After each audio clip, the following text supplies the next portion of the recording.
Hello বন্ধুরা, welcome back to খেলো Bangla channel. আজকের ভিডিওতে থাকছে ঘানার একজন জাতীয় দলের খেলোয়াড়, তিনি এবার ইন্ডিয়ান সুপার লিগের ভারতের একটি দলে খেলতে চলেছেন। সেই সমস্ত খবর বলবো, আছে আরও খেলার খবর। তার আগে প্রতিদিনের মতো বলবো, খেলার আপডেট ভিডিও পাওয়ার জন্য আমাদের চ্যানেলটিকে সাবস্ক্রাইব করতে একদম ভুলো না।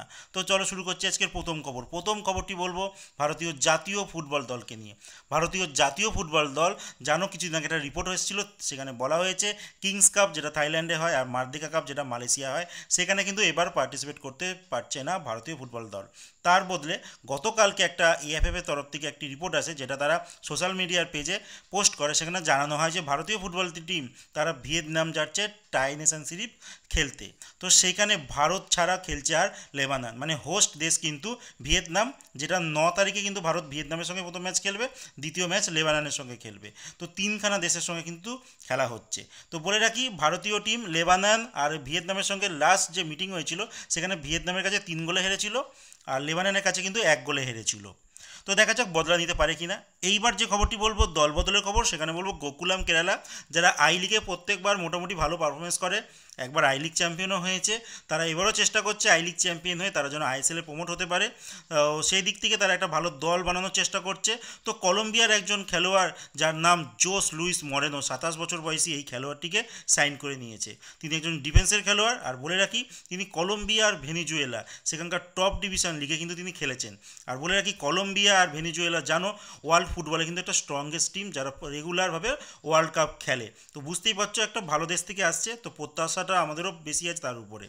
এরপর বলবো কেরালা ব্লাস্টারের একজন খেলোয়াড়ের কথা, যার নাম নিহাল সুদেশ, একজন ভারতীয় খেলোয়াড়, যাকে লোন ডিলে কিন্তু পাঞ্জাব এফসিতে পাঠিয়ে দিচ্ছে Kerala blaster. Kerala blaster pre-season camp করতে ইতিমধ্যেই তারা চলে গেছে থাইল্যান্ডে, আর তাকে কিন্তু এই নিহাল সুদেশকে কিন্তু নিয়ে যায়নি, নিহাল সুদেশকে তারা পাঞ্জাবে পাঠিয়ে দিয়েছে লোন ডিলে। এরপরে তোমাদের যেটা জানাবো, প্রি সিজন ক্যাম্প শুরু হতে চলেছে, যেটা ইস্টবেঙ্গলে তো ইতিমধ্যেই শুরু হয়ে গেছে, কিন্তু বাংলার আরও দুই প্রধান, যারা হচ্ছে একজন মোহনবাগান সুপার জায়েন্ট, তারা শোনা যাচ্ছে 29 জুলাই সম্ভবত তাদের প্রি সিজন ক্যাম্প শুরু হবে। আর তৃতীয় ক্লাব মোহনবাগান স্পোর্টিং, তাদের প্রি সিজন ক্যাম্প শুরু হতে চলেছে 15 জুলাই। তো এখন মোটামুটি দেখতে গেলে কিন্তু ইস্টবেঙ্গলই প্রথম শুরু করেছে। দেখা যাক, সামনে কিন্তু মরশুম শুরুতে চলেছে, যাদের প্রি সিজন ক্যাম্প যতটা ভালো হবে আশা করা যায় তারা যেন টুর্নামেন্ট যে আগামী দিনে যে খেলবে সেখানে ভালো পারফরমেন্স তারা করতে পারবে। তো এরপরের যে খবরটি, তোমাদের লাস্ট যে খবরটি বলবো, সেটা হচ্ছে মোহামেডান স্পোর্টিংকে নিয়ে।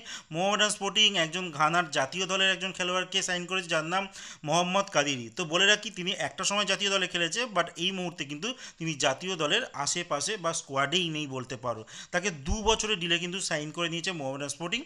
আর এই খেলোয়াড়টি কিন্তু সেন্ট্রাল ব্যাক পজিশনে খেলে আর সেন্ট্রাল ডিফেন্সিভ মিডফিল্ডার পজিশনে কিন্তু খেলে। আর বলে রাখি, মোহামেডান স্পোর্টিং এই বছর যতগুলো বিদেশি খেলোয়াড়কে সাইন করেছে, সবার বয়স কিন্তু 30-এর নিচে।